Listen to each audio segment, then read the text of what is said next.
अस्सलाम वालेकुम नाज़रीन, प्रोग्राम में खुश आमदीद। एक तरफ हम देख रहे हैं नाज़रीन के कराची में बहरान है जो टारगेट किलिंग का वो तीसरे रोज़ तक जारी है। दूसरी तरफ लाहौर में जामे नईमिया में आज एक करारदाद पेश की गई। वहाँ ये कहा गया कि राना सनाउल्लाह जो लॉ मिनिस्टर हैं उनको रिज़ाइन करना चाहिए। तो कराची में लाहौर में एक किस्म का बहरान। लेकिन हम आज बात करेंगे पाकिस्तान में अदलिया के रोल पर। अदलिया के सामने बहुत अहम केसेस है। बैंक ऑफ पंजाब का है, NRO का केस है, 18वीं तरमीम का केस है, प्रेसिडेंट के 2 ओहदों का केस है। किस्सा मुख्तसर, अदलिया की तरफ कौम बहुत गौर से देख रही है कि वो क्या फैसले करती है आइन के और कानून के दायरे कार में रहते हुए, और अदलिया जो उसका अपना एक लिखा हुआ कोड ऑफ कॉन्डक्ट है उसको मद्देनजर रखते हुए वो किस तरह अपने आप को कंडक्ट करती है। और यकीनन हुकूमत पर भी लोगों की नज़र है इस वक्त कि क्या लॉ मिनिस्टर जो ये कहा जा रहा है कि वो जाके बार्स को तोड़ने की कोशिश कर रहे हैं, बार्स को खरीदने की कोशिश कर रहे हैं, क्या उसमें कोई सदाकत है या नहीं।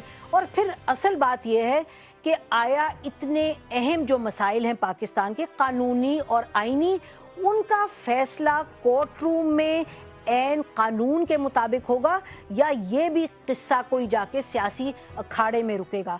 दोनों तरफ से बड़ी गर्म स्टेटमेंट्स आ रही हैं, बहुत वसीली स्टेटमेंट्स आ रही हैं। आज कुछ ही देर पहले काजी अनवर जो हैं सुप्रीम कोर्ट बार एसोसिएशन के प्रेसिडेंट, उन्होंने तो बहुत एक बड़ी सख्त स्पीच की जिसमें उन्होंने तनकीद का निशाना बनाया प्रेसिडेंट को और प्राइम मिनिस्टर को। और हामिद खान साहब जो साबिक सदर हैं सुप्रीम कोर्ट बार एसोसिएशन के, उन्होंने भी बहुत सख्त बातें की लॉ मिनिस्टर के हवाले से। नाज़रीन, आज के प्रोग्राम में यही डिस्कस करते हैं कि इस वक्त अदलिया से एक्सपेक्टेशन क्या है, हुकूमत का रवैया क्या होना चाहिए, और आने वाले दिनों में क्या ये बहरान जो हैं ये किसी न किसी तरीके से रिजॉल्व हो जाएंगे या फिर क्या होगा।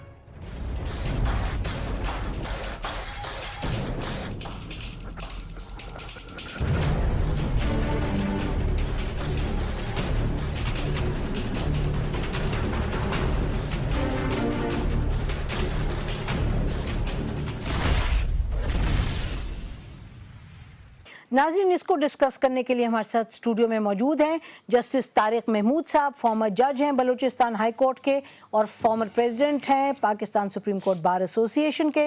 इनके साथ तशरीफ रखते हैं barrister Ahmad Raza Kasuri sahab, senior lawyer हैं सुप्रीम कोर्ट के, और नईम बुखारी साहब, वो भी सीनियर लॉयर हैं सुप्रीम कोर्ट के। और very warm welcome to all of you. आप लोगों का बहुत शुक्रिया प्रोग्राम में आने का। नाज़रीन, फोन लाइन पर हमारे साथ काजी अनवर साहब भी होंगे और इंफॉर्मेशन सेक्रेटरी पीपल्स पार्टी की फौजिया वहाब साहिबा भी होंगी। लेकिन इससे पहले कि हम डिस्कशन शुरू करें, आज जो काजी साहब ने फरमाया सांगड़ में, वो हम आपको सुनाते हैं। की ताकत ने चीफ जस्टिस अदलिया को रिस्टोर तो कर दिया, एस्टैब्लिशमेंट आज भी उसको डाइजेस्ट नहीं कर सकी। हमारी एस्टैब्लिशमेंट इंतहाई बेगैरत एस्टैब्लिशमेंट है, और ये बेगैरत एस्टैब्लिशमेंट मैनेज जुडिशरी चाहती है। हम अदलिया को ये यकीन दिलाएं कि आप आज़ादी से फैसले करें, सही फैसले करें, और वो फैसले करें जिनको कॉमन आदमी कहे कि हाँ ये सही फैसला हुआ है, क्योंकि फैसला वही सही है जिसको इस मुल्क का आम आदमी कहे कि आज इंसाफ हो गया है। एक्शन की बात कुछ भी नहीं है, तुम्हारे अपने पांव के नीचे जमीन नहीं है। तुम खुद जानते हो कि तुम खुद और तुम्हारे इर्द गिर्द सब चोर और चकार बैठे हुए हैं, और तुम्हें हर वक्त अपनी रोटी खसूटी दौलत की फिक्र है जिसको तुम यहां से ले गए हो, और तुमने सारी दुनिया का कोई ऐसा मुल्क नहीं छोड़ा जिसमें तुमने एसेट नहीं बनाए। तुम्हारे एसेट US में है, तुम्हारे एसेट स्पेन में है, तुम्हारे एसेट पेरिस में है, तुम्हारे एसेट UK में है, तुम्हारे एसेट दुबई में है। तुमने नवाब शाह में कितनी जमीनें बेच के उनका पैसा मुंतकिल किया है, ये कहां से आई ये दौलत। और फिर वो दूसरा जो है उसके साथ बैठा हुआ वजीर आजम, जहां पोस्टिंग और ट्रांसफर के भी पैसे दिए जाते हैं। कोई कहता है वजीर आजम की बीवी देती है, कोई कहता है वजीर आजम की बेटियां देती हैं, कोई कहता है वजीर आजम का बेटा देता है। शर्म नहीं आती इनको। हम तुम्हें सिविलाइज बिहेवियर सिखाएंगे, हम तुम्हें कहेंगे कि यहाँ जंगल की कानून, जंगल की हुक्मरानी नहीं हो सकती। ये कोई जंगल नहीं है, تو تم کہو گے کہ میں قانون نہیں مانتا، میں عدالت نہیں مانتا، تمہیں عدالت بھی ماننی پڑے گی، تمہیں قانون بھی ماننا پڑے گا۔ یہ جنگل نہیں ہے، ہم یہاں آپ کو سکھائیں گے سیولائز بیہیویئر کیا ہوتا ہے۔ ناظرین، ہمارے ساتھ فون لائن پر قاضی صاحب ہیں موجود۔ السلام علیکم قاضی صاحب، ویلکم ٹو۔ السلام علیکم، ذرا کیسی ہیں؟ بس اللہ کا شکر۔ قاضی صاحب، آپ نے آج لفظ استعمال کیا اسٹیبلشمنٹ، یہ فرما دیجئے گا اسٹیبلشمنٹ کون ہے؟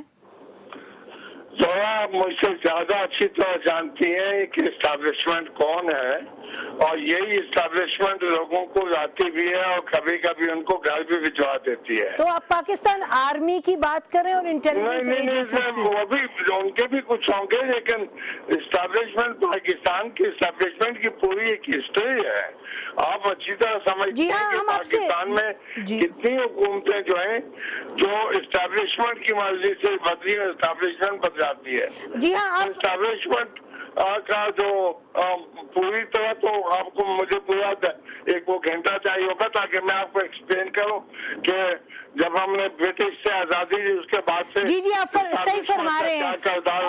اگر ہم آج کی بات کریں قاضی صاحب، تو آج کے حوالے سے جب آپ نے فرمایا اسٹیبلشمنٹ، ہم چاہتے ہیں کہ آپ کی بات کلیئرلی ویورز تک جائے تو آپ کا۔ میرے سننے والے میری بات کو بہت کلیئر سمجھ گئے تھے، اور پاکستان کا جس آدمی کی میں نے بات کی، عام آدمی، وہ بھی جانتا ہے کہ میں اسٹیبلشمنٹ کس کو کہتا ہوں۔ اس لیے میں تو خود اپنے آپ کو دانشور نہیں سمجھتا، اور نہیں مجھے آج دانش کو